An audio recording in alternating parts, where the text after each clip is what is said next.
വളരെ പ്രധാനപ്പെട്ട 3 കാര്യങ്ങളെ കുറിച്ചാണ് ഇന്ന് നമ്മൾ ചർച്ച ചെയ്യപ്പെടാൻ പോകുന്നത്. ജീവിതത്തിൽ ഏറ്റവും മൂല്യമുള്ളതും എല്ലാവരും ആഗ്രഹിക്കുന്നതുമായിട്ടുള്ള വലിയ വിഷയങ്ങളാണ് ഈ 3 വിഷയങ്ങളും. ഒഴിച്ചു നിർത്താൻ സാധിക്കാത്ത, ജീവിതത്തിൽ മാറ്റി നിർത്താൻ പറ്റാത്ത ഈ 3 വിഷയങ്ങൾ വളരെ അത്യന്താപേക്ഷിതവും അതുപോലെ തന്നെ ഗൗരവമുള്ളതുമാണ് എന്നാണ് ഈ അവസരത്തിൽ എനിക്ക് സൂചിപ്പിക്കാനുള്ളത്. ഞാൻ പറഞ്ഞ 3 കാര്യങ്ങൾ: ആഹാരം, ആരോഗ്യം, സൗന്ദര്യം. ഇതില് ആഹാരവും ആരോഗ്യവും സൗന്ദര്യവും എല്ലാവരും ആഗ്രഹിക്കുന്ന 3 കാര്യങ്ങളാണ്. ഒരു മനുഷ്യനെ സംബന്ധിച്ചിടത്തോളം അവൻ ഏറ്റവും ആഗ്രഹമുള്ള കാര്യമാണ് ജീവിക്കുന്ന കാലത്ത് നല്ല ആരോഗ്യത്തോടു കൂടെ ജീവിക്കുക എന്നത്. അതുപോലെ തന്നെ വളരെ സ്വാദിഷ്ടമായ സുഭിക്ഷമായ ആഹാരം കഴിക്കുക എന്നതും വളരെ ആഗ്രഹമുള്ള കാര്യമാണ്. അതിനേക്കാൾ ഇമ്പോർട്ടന്റ് ആണ് ഒരു മനുഷ്യൻ ജീവിതത്തിൽ കറുത്തവനാണെങ്കിലും വെളുത്തവനാണെങ്കിലും അവന് സൗന്ദര്യം ഉണ്ടാവുക എന്നത് എല്ലാവരാലും ആഗ്രഹിക്കപ്പെടുന്ന കാര്യമാണ്.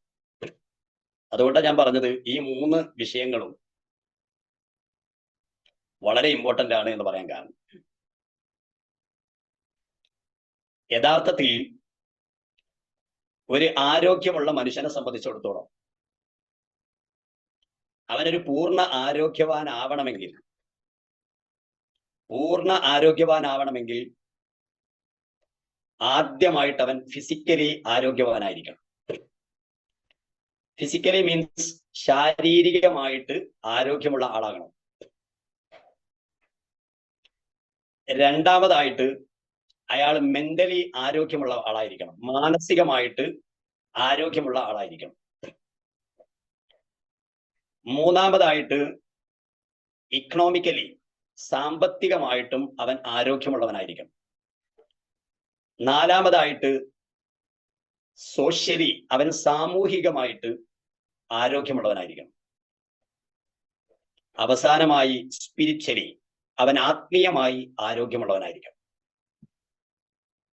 ഇങ്ങനെ ഫിസിക്കലി, മെന്റലി, ഇക്കണോമിക്കലി, അതുപോലെ സോഷ്യലി ആൻഡ് സ്പിരിച്വലി ഒരാൾ ആരോഗ്യവാനാകുമ്പോഴാണ് അവനെ ഒരു പൂർണ്ണ ആരോഗ്യവാൻ എന്ന് വിളിക്കുന്നത്.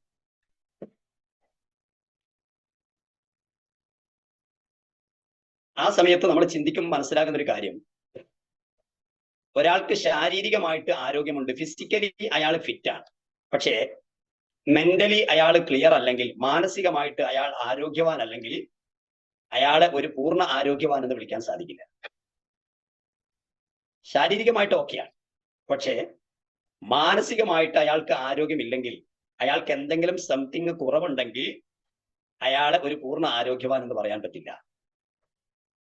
ഇനി ഫിസിക്കലിയും മെന്റലിയും അയാൾ ഓക്കെയാണ്, പക്ഷേ അയാൾ സോഷ്യലി, സാമൂഹികമായിട്ട് അയാൾക്ക് ആരോഗ്യക്കുറവുണ്ടെങ്കിൽ, അതെങ്ങനെ സാമൂഹികമായിട്ടുള്ള ആരോഗ്യക്കുറവ്?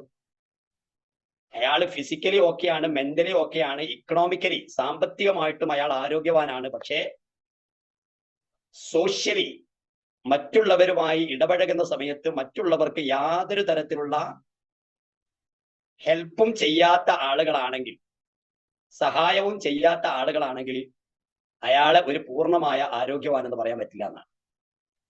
മറ്റുള്ളവരെ സഹായിക്കാനുള്ള ഒരു മനസ്ഥിതി ഉണ്ടാക്കിയെടുക്കുമ്പോഴാണ് സ്വാഭാവികമായിട്ടും അയാൾ ഒരു പൂർണ്ണ ആരോഗ്യവാനായിട്ട് മാറും. ഇനി അയാൾക്ക് ആ ശാരീരികമായിട്ടും മാനസികമായിട്ടും സോഷ്യലി ആയിട്ടും അയാൾക്ക് ആരോഗ്യമുണ്ട്, പക്ഷെ അയാള്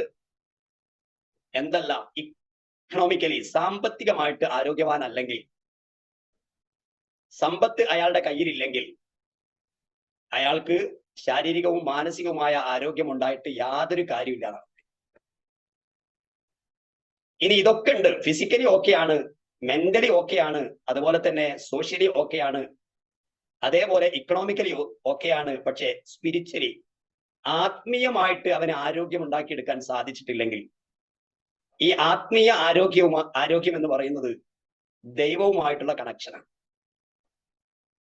ദൈവത്തിനോട് ചില കടമകളും കടപ്പാടുകളും നമുക്കുണ്ട്. അത് നിർവഹിക്കേണ്ട കാര്യത്തിൽ അവൻ പരാജിതനാണെങ്കിലും അവനെയും പൂർണ്ണ ആരോഗ്യവാൻ എന്ന് വിളിക്കാൻ പറ്റില്ല എന്നാണ് പഠനം പറയുന്നത്. അപ്പൊ 5 തരത്തിൽ physically, mentally, economically and socially and spiritually, ശാരീരികമായും മാനസികമായും സാമ്പത്തികമായും സാമുദായികമായും അതുപോലെ തന്നെ ആത്മീയമായും ഒരാൾ ആരോഗ്യവാനാകുന്ന സമയത്താണ് അയാളെ കംപ്ലീറ്റ് ഹെൽത്തി മാൻ, പൂർണ്ണ ആരോഗ്യവാൻ എന്ന് വിളിക്കപ്പെടുന്നത്. അപ്പൊ ഇങ്ങനെ ഒരു ആരോഗ്യം നിലനിന്നാൽ മാത്രമാണ് നല്ല ആഹാരം കഴിക്കാനും നല്ല സൗന്ദര്യം നിലനിർത്താനും നമുക്ക് സാധിക്കുന്നു. ആദ്യമായിട്ട് ഉണ്ടാക്കിയെടുക്കേണ്ടത് ആരോഗ്യമാണ്. ശാരീരികമായ ആരോഗ്യം ഉണ്ടാക്കുന്നതോടൊപ്പം തന്നെ ആത്മീയമായും അതുപോലെ തന്നെ മാനസികമായും സാമ്പത്തികമായിട്ടുള്ള ആരോഗ്യങ്ങൾ ഉണ്ടാക്കിയെടുക്കാൻ നമുക്ക് കഴിയണം. ഒരാൾക്ക് ഇഷ്ടം പോലെ പണമുണ്ട്, ഇഷ്ടം പോലെ സമ്പത്തുണ്ട്, പക്ഷെ അയാൾക്ക് മാനസികമായിട്ട് ആരോഗ്യമില്ലെങ്കിൽ ആ സമ്പത്ത് കൊണ്ട് ഒരു പ്രയോജനമില്ല. ഇഷ്ടം പോലെ സമ്പത്തുണ്ട്, പക്ഷേ രുചികരമായ ആഹാരങ്ങളൊന്നും കഴിക്കാൻ സാധിക്കുന്നില്ല, അത്രയധികം രോഗങ്ങൾക്ക് അടിമയാണെങ്കിൽ അയാളെ സംബന്ധിച്ചിടത്തോളം ആ ആരോഗ്യം കൊണ്ട് ഒരു ഫലമില്ല.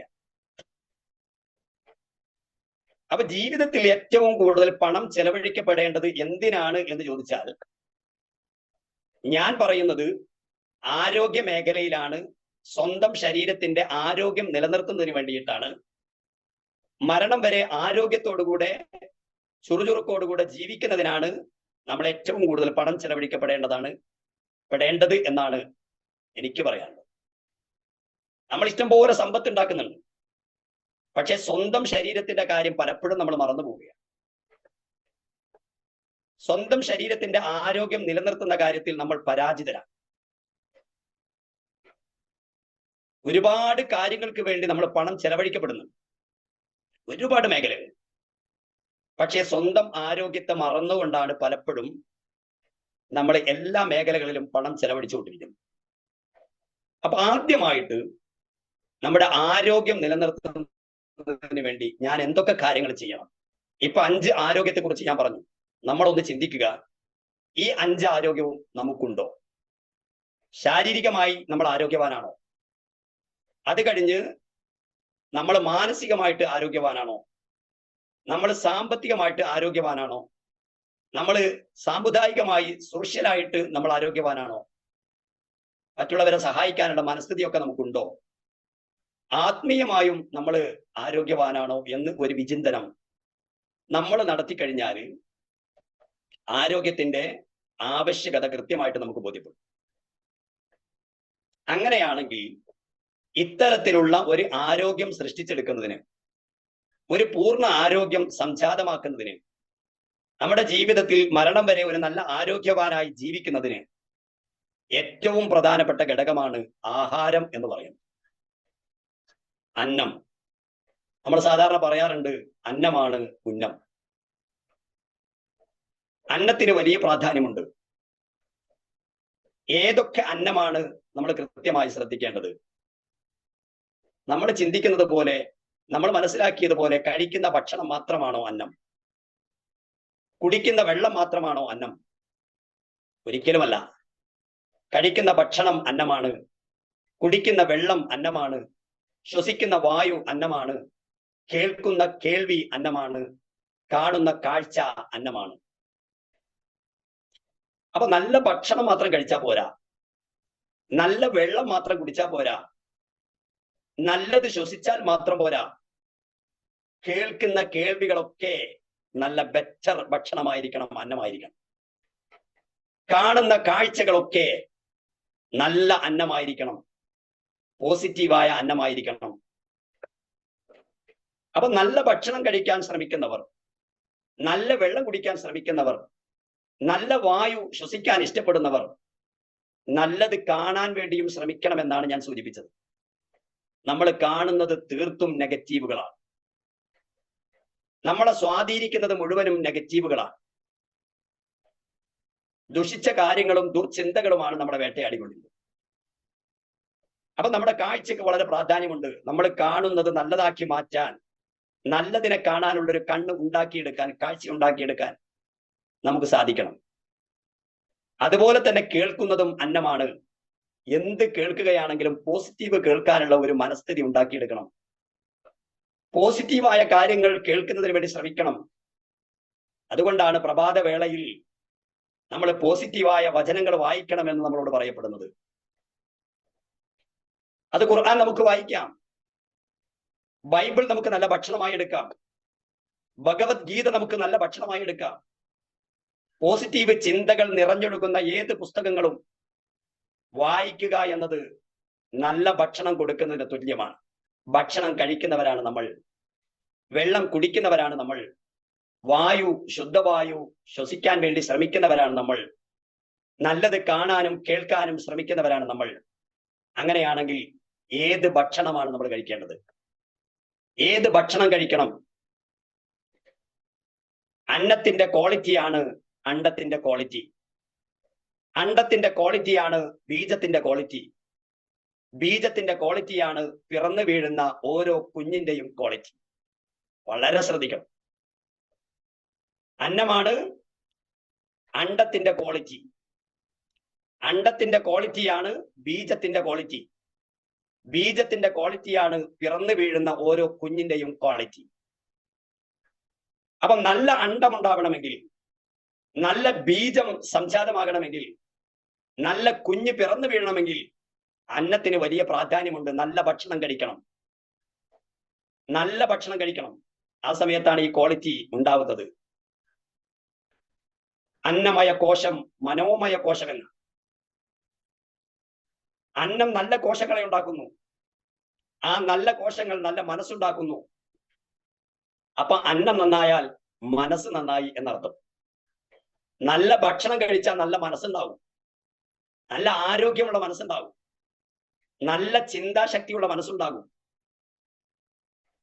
നല്ല കാര്യങ്ങളെ മാത്രം ശ്രവിക്കാനും കാണാനും തിരഞ്ഞെടുക്കാനുമുള്ള ഒരു നല്ല മനസ്സ് നമുക്ക് സംജാതമാകും. അതിന് ഭക്ഷണം നന്നാവണം, കുടിക്കുന്ന വെള്ളം നന്നാവണം. അങ്ങനെയാണെങ്കിൽ ഏത് ഭക്ഷണമാണ് നമ്മൾ കഴിക്കേണ്ടത്? ഏത് വെള്ളമാണ് നമ്മൾ കുടിക്കേണ്ടത്? ഏത് ഭക്ഷണം കഴിക്കണം? ഏത് വെള്ളം കുടിക്കണം? വിധിച്ച ഭക്ഷണമാണ് നമ്മൾ കഴിക്കേണ്ടത്, വിധിച്ച വെള്ളമാണ് നമ്മൾ കുടിക്കേണ്ടത്.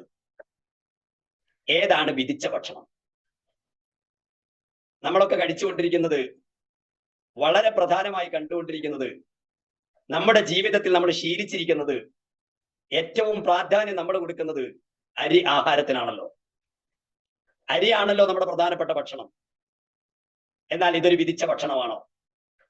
വിധിച്ച ഭക്ഷണം എന്ന് പറഞ്ഞാൽ പ്രകൃതി നമുക്ക് വിധിച്ച ഭക്ഷണം, ദൈവം നമുക്ക് വിധിച്ച ഭക്ഷണം. ഒരാരോഗ്യമുള്ള ശരീരം ഉണ്ടാവാൻ, ഒരാരോഗ്യമുള്ള മനുഷ്യനുണ്ടാവാൻ ഏത് ഭക്ഷണം കഴിക്കണം? അതാണ് വിധിച്ച ഭക്ഷണം. വിധിച്ച ഭക്ഷണം എന്ന് പറയുന്നത് അരിയാണോ? അരി എന്ന് പറയുന്നത്, ഇക്കോളജി എന്ന് പറയുന്ന ശാസ്ത്രം പറയുന്നത്, എല്ലാ ജീവനുള്ളതിനെ കുറിച്ചും പ്രതിപാദിക്കുന്ന ശാസ്ത്രമായ ഇക്കോളജി പറയുന്നത്, അരി എന്ന് പറയുന്നത്, ഗോതമ്പ് എന്ന് പറയുന്നത് പക്ഷികളുടെയും താറാവുകളുടെയും ഭക്ഷണമാണ്. അരി എന്ന് പറയുന്നത്, ഗോതമ്പ് എന്ന് പറയുന്നത് താറാവുകളുടെയും പക്ഷികളുടെയും ഭക്ഷണമാണ്. അതിന്ന് മനുഷ്യർ കഴിച്ചുകൊണ്ടിരിക്കുന്നു. എന്നാൽ മനുഷ്യന് വിധിച്ച ഭക്ഷണം ഏതാ? മനുഷ്യന് വിധിച്ച ഭക്ഷണം പ്രകൃതി പറയുന്നത്, ദൈവം വിധിച്ച ഭക്ഷണം ഫ്രൂട്ട്സ് ആണ് എന്ന്. ദൈവം വിധിച്ച ഭക്ഷണം ഫ്രൂട്ട്സ് ആണ്. വിധിച്ച വെള്ളം ഏതാണ്? നമ്മൾ സാധാരണ പറയാറുണ്ട് പച്ചവെള്ളം നല്ല വെള്ളമാണ്, ഒരു തർക്കമില്ല. പക്ഷേ വിധിച്ച വെള്ളം എന്ന് പറയുന്നത് പച്ചവെള്ളമല്ല, ഏതെങ്കിലും ഒരു ഫ്രൂട്ടിന്റെ വെള്ളമാണ്, ജ്യൂസാണ്. അത് ഏത് ഫ്രൂട്ടും ആവാം. നമുക്ക് അവൈലബിൾ ആയിട്ടുള്ള ഏത് ഫ്രൂട്ടും, അത് മാംഗോ ആവാം, അത് ബനാനയാവാം, അത് പൈനാപ്പിൾ ആവാം, അത് ആപ്പിൾ ആവാം, അത് മുന്തിരി ആവാം, അത് പേരക്കയാവാം, അത് ഓറഞ്ച് ആവാം. ഏത് ഫ്രൂട്ടാണോ നമുക്ക് ലഭ്യമായിട്ടുള്ളത് അതാണ് വിധിച്ച ഭക്ഷണം. അല്ലേ? നമുക്കറിയാം സ്വർഗത്തിലെ ഭക്ഷണം ഏതാ? സ്വർഗത്തിൽ ഏറ്റവും കൂടുതലുള്ള ഭക്ഷണം കായ്കനികളാണ്, ഫ്രൂട്ട്സുകളാണ്.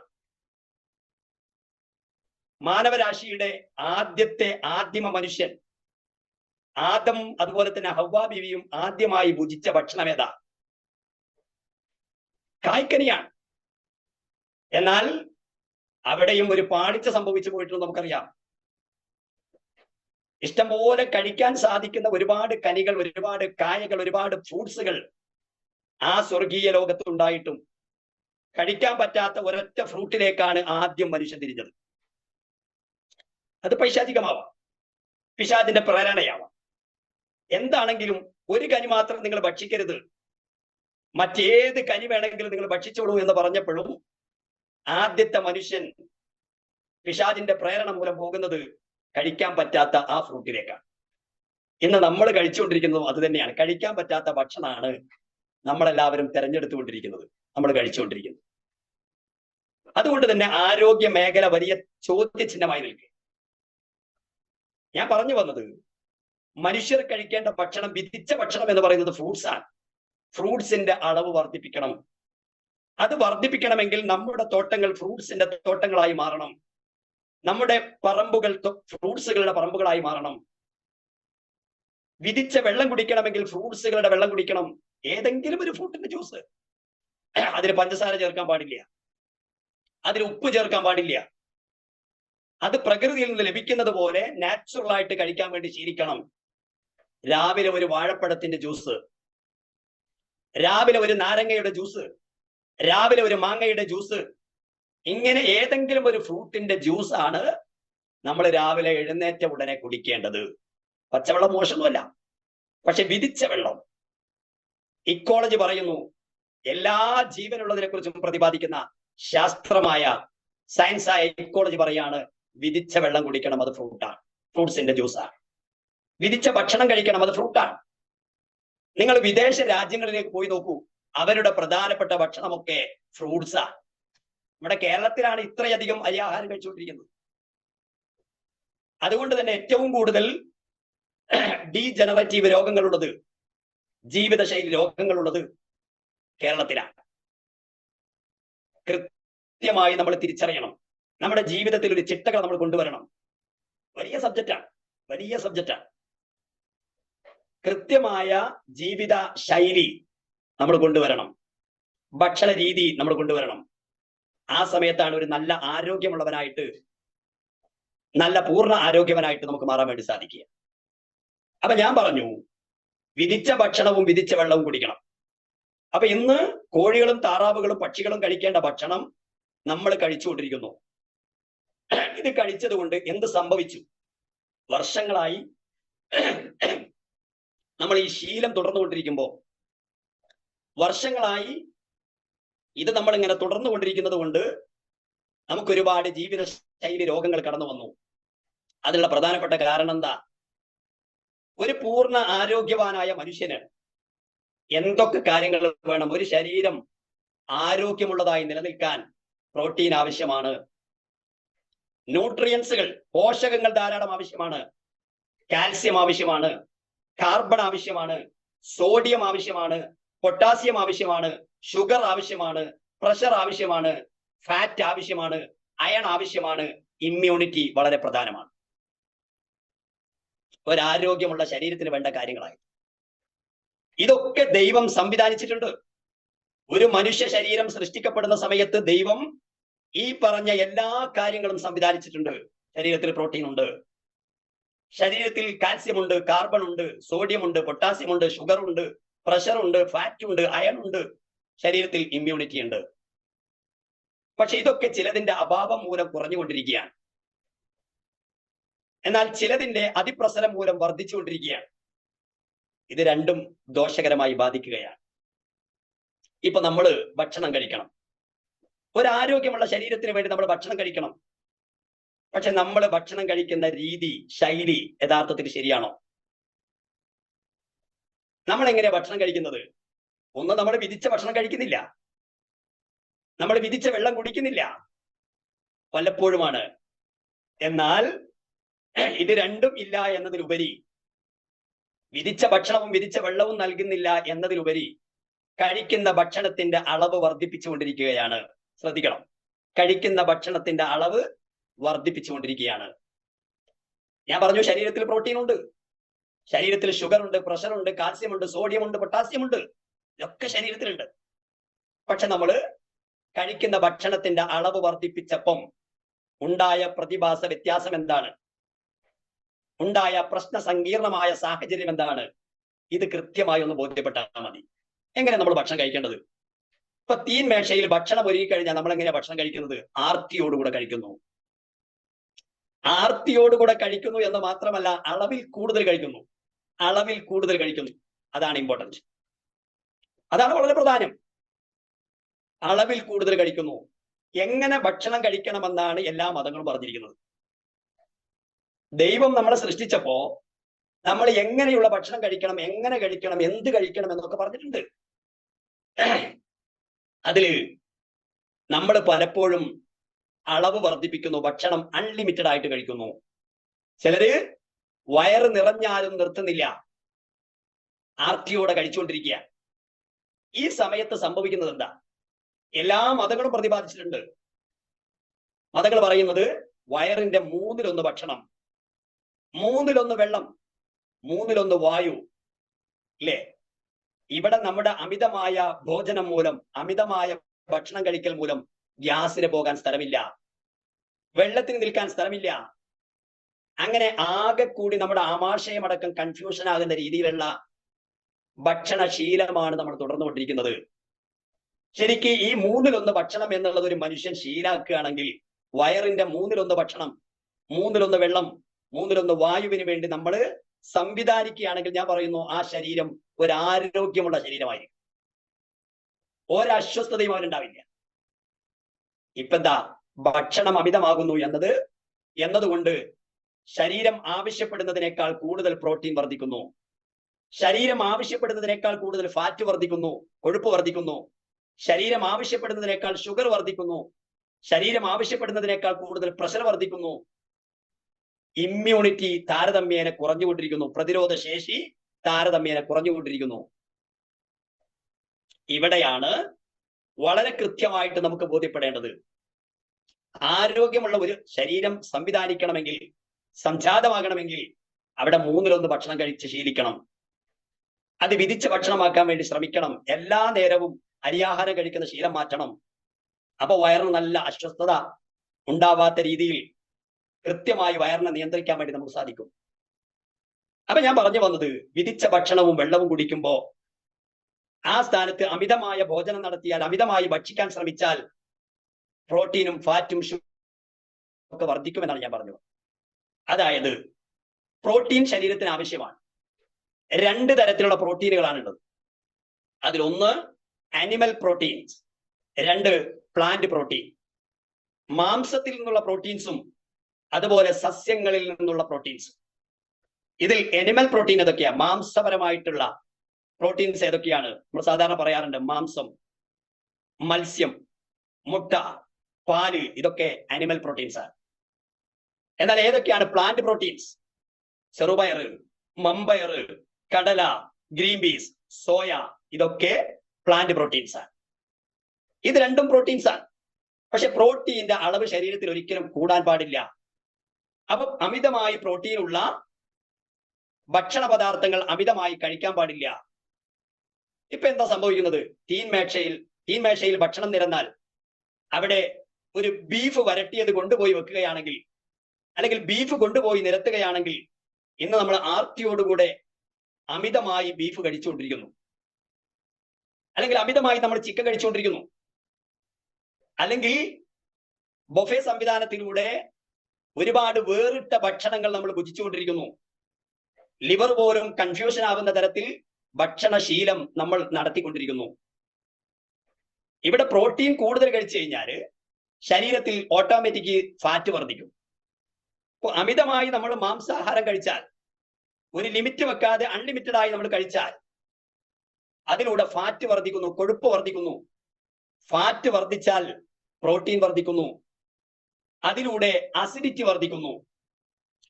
അസിഡിറ്റി വർദ്ധിച്ചു കഴിഞ്ഞാൽ അത് ഒരു മനുഷ്യ ശരീരത്തിലെ 98% രോഗങ്ങൾക്കും കാരണമാകുന്നു. മനുഷ്യ ശരീരത്തിലെ 98% രോഗങ്ങൾക്കും കാരണമാകുന്നത് അസിഡിറ്റിയാണ്. അപ്പൊ അസിഡിറ്റി വർദ്ധിക്കുന്നത് എന്തിലൂടെയാണ്? ഫാറ്റ് വർദ്ധിക്കുന്നതിലൂടെയാണ്.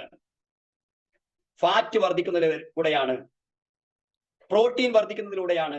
അപ്പൊ പ്രോട്ടീന്റെ അളവ് ഗണ്യമായി കുറക്കണം. നിയന്ത്രിച്ചില്ലെങ്കിൽ അത് വലിയ അപകടാവസ്ഥയിലേക്ക് നമ്മളെ കൊണ്ടുപോകുന്നു. ഇനി ഷുഗർ വർദ്ധിച്ച ഒരു രോഗിയെ സംബന്ധിച്ചിടത്തോളം, ഷുഗറുമായി നമ്മൾ ഡോക്ടറെ ട്രീറ്റ്മെന്റിന് വേണ്ടി സമീപിച്ചു കഴിഞ്ഞാൽ ഡോക്ടർ നമ്മളോട് ആവശ്യപ്പെടുന്നത് എന്താ? നിങ്ങൾ അരിയാഹാരം കുറക്കണം. എന്താ കാരണം? നമ്മൾ അമിതമായി അരിയാഹാരം തുടർന്നുകൊണ്ടിരിക്കുന്നു.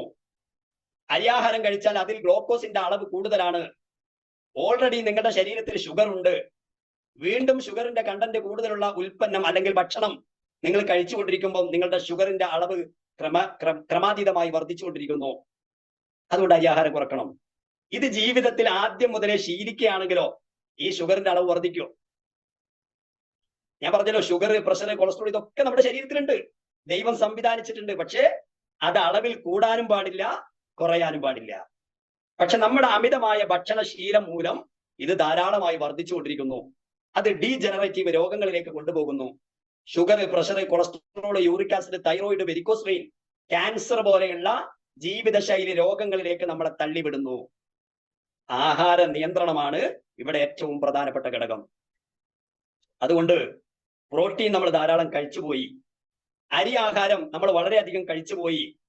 അവിടെയാണ് ഇന്നത്തെ നമ്മുടെ പ്രൊഡക്റ്റുകളുടെ വലിയ പ്രാധാന്യം നമ്മൾ മനസ്സിലാക്കേണ്ടത്. വെൽനസ് ഉൽപ്പന്നങ്ങളുടെ ഇമ്പോർട്ടൻസ് നമ്മൾ മനസ്സിലാക്കേണ്ടത്. ഇതൊക്കെ കഴിച്ചുപോയ ആളുകളെ സംബന്ധിച്ചിടത്തോളം അവരുടെ ശരീരത്തെ ഇനി ആരോഗ്യത്തിലേക്ക് തിരിച്ചു കൊണ്ടുവരണമെങ്കിൽ, അവരുടെ ശരീരത്തെ ഒരു ഇമ്മ്യൂണിറ്റി പവറുള്ള, പ്രതിരോധ ശേഷിയുള്ള ശരീരമാക്കി മാറ്റണമെങ്കിൽ അവര് വെൽനസിലേക്ക് മടങ്ങണമെന്ന് ആരോഗ്യ വിഭാഗമൊക്കെ പറഞ്ഞുകൊണ്ടിരിക്കുന്നത് അതുകൊണ്ടാണ്. അവിടെയാണ് വെൽനസിന്റെ പ്രാധാന്യം, അല്ലേ? നമ്മള് ഡെയിലി ഡിറ്റോക്സ് കഴിച്ചിട്ട് നമ്മുടെ ശരീരത്തിലെ വിഷാംശങ്ങളെ ദൂരീകരിക്കണം, ഒഴിവാക്കണം. നമ്മുടെ ഇമ്മ്യൂണിറ്റി 3+ കഴിച്ചുകൊണ്ട് നമ്മുടെ കുടലിനെ ക്ലീൻ ചെയ്യണം. മലബന്ധം വരാതെ നോക്കണം, അർഷസ് വരാതെ നോക്കണം, പൈൽസ് വരാതെ നോക്കണം, ഇല്ലേ? നമ്മുടെ വെൽനസ് ഉൽപ്പന്നങ്ങളുടെ പ്രസക്തി എത്രയാ? അതൊരു മെഡിസിൻ ആണെന്ന് അവകാശപ്പെടാനല്ലോ.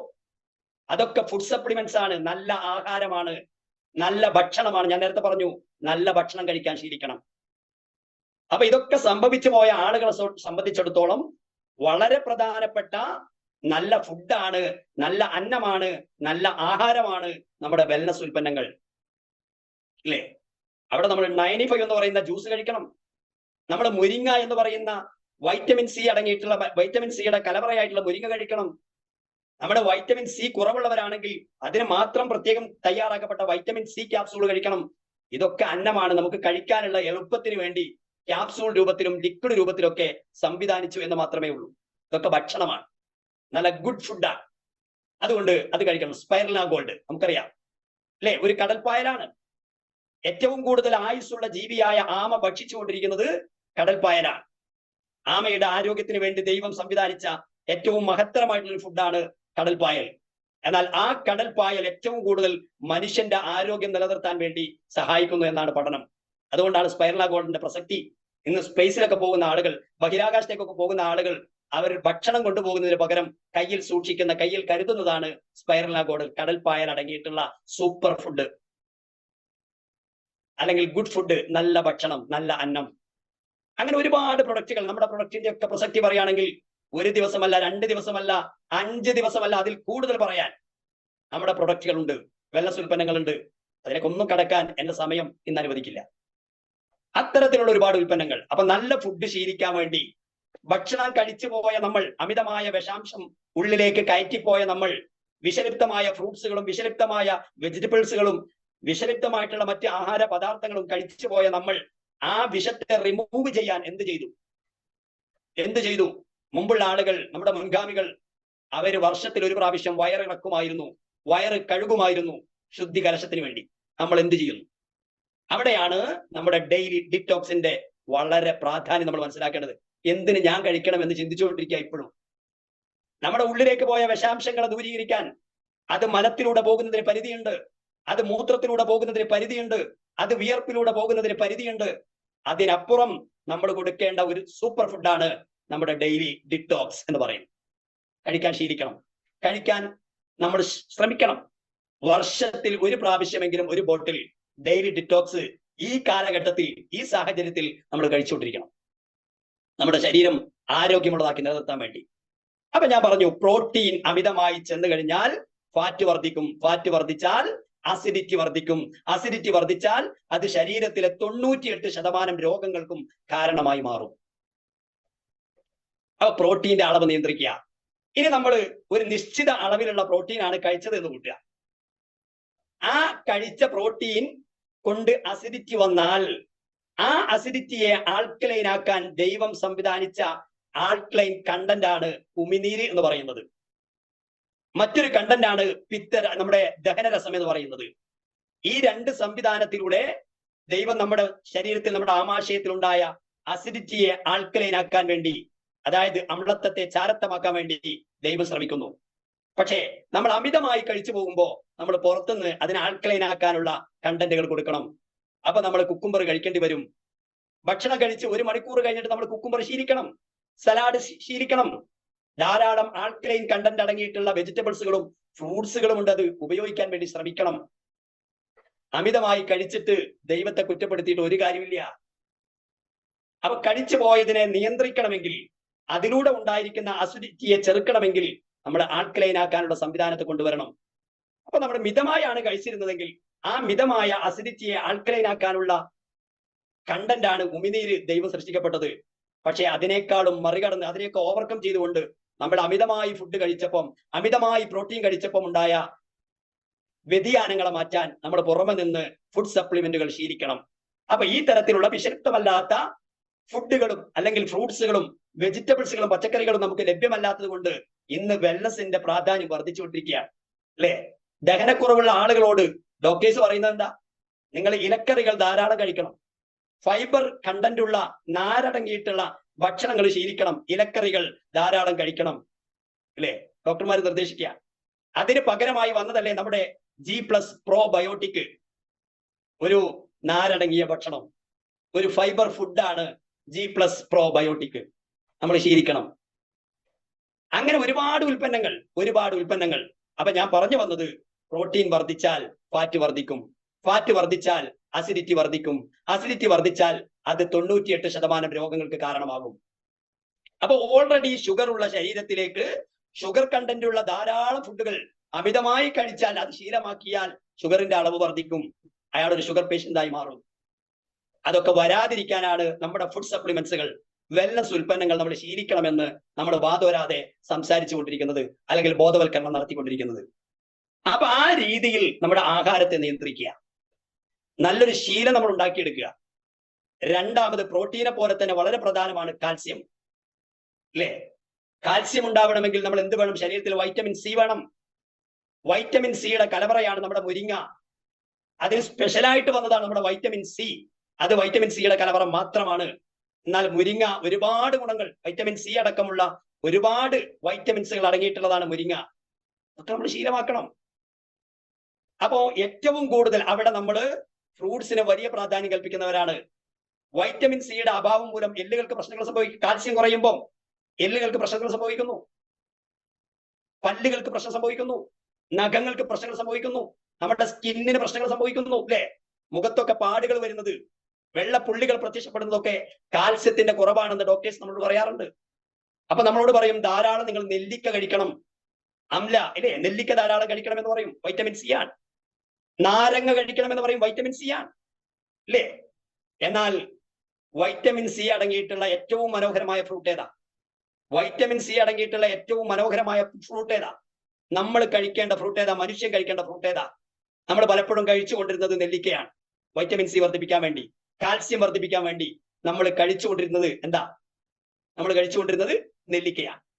പിന്നെ നമ്മൾ കഴിച്ചുകൊണ്ടിരുന്നത് നാരങ്ങയാണ്, അല്ലേ? എന്നാൽ വൈറ്റമിൻ സിയുടെ വലിയ കലവറയാണ് പേരയ്ക്ക. വൈറ്റമിൻ സിയുടെ വലിയ കലവറയാണ് പേരയ്ക്ക. അപ്പോ വൈറ്റമിൻ സി കുറവുള്ള, കാൽസ്യ കുറവുള്ള മനുഷ്യനെ സംബന്ധിച്ചിടത്തോളം ഈ പറഞ്ഞ ഫ്രൂട്ടുകളിൽ ഏറ്റവും ബെറ്റർ ഏതാ? നെല്ലിക്കയാണോ, നാരങ്ങയാണോ, പേരക്കയാണോ? ഏതാ ഏറ്റവും ബെറ്റർ ആയ ഫ്രൂട്ട്? ഇവിടെ ഏറ്റവും ബെറ്റർ ആയിട്ടുള്ള ഫ്രൂട്ട് എന്ന് പറയുന്നത് നമ്മൾ കഴിച്ചത് നെല്ലിക്കയാണ്, അല്ലെങ്കിൽ നമ്മൾ ഉപയോഗിച്ചത് നാരങ്ങയാണ്. പക്ഷെ ഏറ്റവും ബെറ്റർ പേരക്കയാണ്. എന്താ കാരണം? ഇത് മൂന്ന് ടേസ്റ്റാണ്. നെല്ലിക്ക എന്താ? കയ്പും ചവർപ്പുമാണ് നെല്ലിക്ക, അല്ലേ? നാരങ്ങ എന്താണ്? പുളിയോട് കൂടിയ മധുരമാണ് നാരങ്ങ. എന്നാ പേരക്കയോ? പേരക്ക മധുരമാണ്. അപ്പൊ മനുഷ്യന് വൈറ്റമിൻ സി കുറഞ്ഞാൽ, അല്ലെങ്കിൽ ഈ കാൽസ്യം കുറഞ്ഞാൽ, മനുഷ്യൻ ഉപയോഗിക്കേണ്ട ഏറ്റവും ബെറ്റർ ആയ ഫ്രൂട്ട് എന്ന് പറയുന്നത് പേരക്കയാണ്. എന്താ കാരണം? പേരക്ക മധുരമാണ്. മനുഷ്യൻ മധുര ജീവിയാണ്. ക്ലിയർ? മനുഷ്യൻ മധുര ജീവിയാണ്. അതുകൊണ്ട് മധുരമുള്ള പേരക്കയാണ് കാൽസ്യം വർദ്ധിപ്പിക്കാൻ മനുഷ്യന് ഏറ്റവും ആപ്റ്റായിട്ടുള്ള ഫ്രൂട്ട്. അപ്പൊ ആ രീതിയിൽ കൃത്യമായിട്ട് മനുഷ്യൻ എന്ത് കഴിച്ചു ശീലിക്കണം? പേരക്ക കഴിച്ചു ശീലിക്കണം. ശോധനക്ക്, അല്ലെ, ഡൈജഷൻ പ്രക്രിയക്ക് ഏറ്റവും പ്രധാനപ്പെട്ട ഒരു ഫ്രൂട്ടാണ് പേരക്ക. കുട്ടികൾക്കൊക്കെ കൊടുത്തു കഴിഞ്ഞാൽ കുട്ടികൾക്ക് കൃത്യമായ ശോധന ഉണ്ടാവും, ഡൈജഷൻ നടക്കും, വയറ് സംബന്ധമായ പ്രശ്നങ്ങൾ തീരും, കൃമിശല്യം കുറയും. ഇതൊക്കെയാണ് ആ രീതിയിൽ ഏറ്റവും ബെറ്റർ ആയിട്ടുള്ള ഭക്ഷണങ്ങൾ, ഫുഡുകൾ തിരഞ്ഞെടുക്കാൻ നമുക്ക് സാധിക്കണം. അപ്പോ രണ്ടാമത്തെ കാര്യം ഞാൻ പറഞ്ഞു. അപ്പൊ ഒന്ന്, പ്രോട്ടീന്റെ കാര്യം ശ്രദ്ധിക്കുക. 2, കാൽസ്യം വർദ്ധിപ്പിക്കാൻ വേണ്ടി ഇന്ന് നമുക്ക് പേരക്കയൊന്നും സുലഭമായി ലഭിക്കാത്തത് കൊണ്ട്, നെല്ലിക്ക സുലഭമായി ലഭിക്കാത്തത് കൊണ്ട്, അല്ലെങ്കിൽ നാരക സുലഭമായി ലഭിക്കാത്തത് കൊണ്ട്, ഇനി ലഭിച്ചാൽ തന്നെ അതിലൊക്കെ വിഷാംശമുള്ളത് കൊണ്ട്, വിഷം തളിച്ച് വരുന്നതായതുകൊണ്ട് നമുക്ക് ഏറ്റവും ബെറ്റർ നമ്മുടെ ഫുഡ് സപ്ലിമെന്റ്സ് ആയിട്ടുള്ള മുരിങ്ങയും വൈറ്റമിൻ സിയുമാണ്. ഇതാ ഞാൻ പറഞ്ഞു വന്നത്. ഈ പേരക്കയും നാരങ്ങയും നെല്ലിക്കയും ഒക്കെ വാങ്ങി കഴിക്കുന്നതിന് പകരം കാൽസ്യക്കുറവുള്ള ആളുകൾ, വൈറ്റമിൻ സിയുടെ അഭാവമുള്ള ആളുകൾ നിർബന്ധമായിട്ടും കഴിച്ചിരിക്കേണ്ടതാണ് വൈറ്റമിൻ സി അല്ലെങ്കിൽ മുരിങ്ങ. ഈ 2 ക്യാപ്സൂൾസ് വളരെ ഇമ്പോർട്ടന്റ് ആണ്. അപ്പൊ ആ രീതിയിൽ ഭക്ഷണങ്ങളെ നിയന്ത്രിക്കുക, വെള്ളം നിയന്ത്രിക്കുക, പ്രോട്ടീന്റെ അളവ് കുറക്കുക, കാൽസ്യം ക്രമീകരിക്കുക. ഒരുപാട് ജീവിതശൈലി രോഗങ്ങളിൽ നിന്ന് നമുക്ക് രക്ഷപ്പെടാൻ വേണ്ടി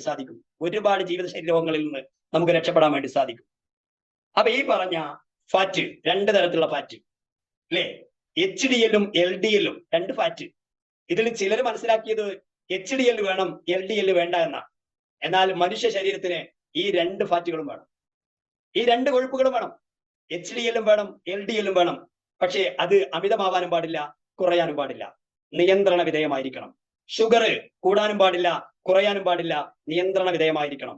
പ്രഷർ കൂടാനും പാടില്ല, കുറയാനും പാടില്ല, നിയന്ത്രണ വിധേയമായിരിക്കണം. പ്രോട്ടീൻ കൂടാനും പാടില്ല, കുറയാനും പാടില്ല, നിയന്ത്രണ വിധേയമായിരിക്കണം. കാൽസ്യം കൂടാനും പാടില്ല, കുറയാനും പാടില്ല, നിയന്ത്രണ വിധേയമായിരിക്കണം. സോഡിയം കൂടാനും പാടില്ല, കുറയാനും പാടില്ല, നിയന്ത്രണ വിധേയമായിരിക്കണം. അപ്പൊ നിയന്ത്രണ വിധേയമാവണമെങ്കിൽ ഏറ്റവും അനിവാര്യം എന്താണ്? സൂപ്പർ ഫുഡ് കഴിക്കുക എന്നുള്ളതാണ്. നല്ല ഭക്ഷണം കഴിക്കുക, നല്ല വെള്ളം കുടിക്കുക. അതിന് നല്ല ഭക്ഷണവും വെള്ളവും ഒക്കെ ഞാൻ നിങ്ങളുടെ മുമ്പിൽ ഇന്ന് സംസാരിച്ചിട്ടുണ്ട്. അത് ജീവിതത്തിൽ ഒരു ശീലമാക്കി മാറ്റാൻ വേണ്ടി നമ്മൾ ശ്രമിക്കുക, ഇല്ലേ? ഇനി മൂന്നാമത്തെ കാര്യം എന്താ? സൗന്ദര്യം. 4 മിനിറ്റും കൂടെ ഉണ്ട്. ആ സൗന്ദര്യം കൂടി പറഞ്ഞിട്ട് നമുക്ക് അവസാനിപ്പിക്കാം. സൗന്ദര്യം ഏറ്റവും കൂടുതൽ മനുഷ്യൻ ആവശ്യപ്പെടുന്നതും മനുഷ്യൻ ആഗ്രഹിക്കപ്പെടുന്നതുമാണ് സൗന്ദര്യം എന്ന് പറയുന്നത്. ആ സൗന്ദര്യം ഉണ്ടാക്കിയെടുക്കാൻ നമ്മൾ ആദ്യം ചെയ്യേണ്ടത് നല്ല സൂപ്പർ ഫുഡ്, നല്ല ഭക്ഷണം കഴിക്കുക എന്നതാണ്.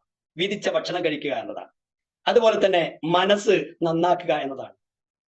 മനസ്സ് നന്നാക്കുക. അപ്പൊ ഒരു മനുഷ്യൻ പൂർണ്ണ ആരോഗ്യവാനായി മാറിയാൽ അവൻ നല്ല സൗന്ദര്യമുള്ളവനായിട്ട് മാറും, നല്ല ആരോഗ്യമുള്ളവനായിട്ട് മാറും.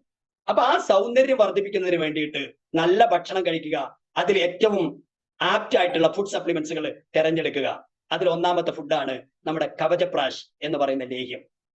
42 ഇൻഗ്രീഡിയൻസ് ഉള്ള, ഇന്ത്യൻ മാർക്കറ്റിൽ മറ്റൊരു കമ്പനിക്കും അവകാശപ്പെടാനില്ലാത്ത ആയുഷ് പ്രീമിയം സർട്ടിഫിക്കറ്റ് കരസ്ഥമാക്കിയിട്ടുള്ള കർക്കിടക ലേഹ്യം പോലെ, പ്രസവരക്ഷ പോലെ നമുക്ക് ഇമ്മ്യൂണിറ്റി പവർ കൂട്ടാൻ പറ്റുന്ന ഇമ്മ്യൂണിറ്റി ബൂസ്റ്റർ ആയിട്ടുള്ള കവചപ്രാശ് ലേഹ്യം. ആ കവചപ്രാശിനെ കുറിച്ച് സംസാരിക്കാനുണ്ട് 1 മണിക്കൂർ. ആ കവചപ്രാശിൽ കുങ്കുമം അടങ്ങിയിട്ടുണ്ട്. കുങ്കുമം എന്നൊരു ഇൻഗ്രീഡിയൻസ് ഉണ്ട്. കവചപ്രാശ് ശീലമാക്കുകയാണെങ്കിൽ ഇമ്മ്യൂണിറ്റി പവർ വർദ്ധിക്കുന്നതോടൊപ്പം ബ്ലഡ് സർക്കുലേഷൻ കൂടുന്നതോടൊപ്പം മുഖത്തിന്റെ സൗന്ദര്യം, ശരീരത്തിന്റെ സൗന്ദര്യം വർദ്ധിക്കും. സൗന്ദര്യം വർദ്ധിക്കാൻ വളരെ ബെറ്റർ ആണ് നമ്മുടെ കവചപ്രാശ് ലേഹ്യം.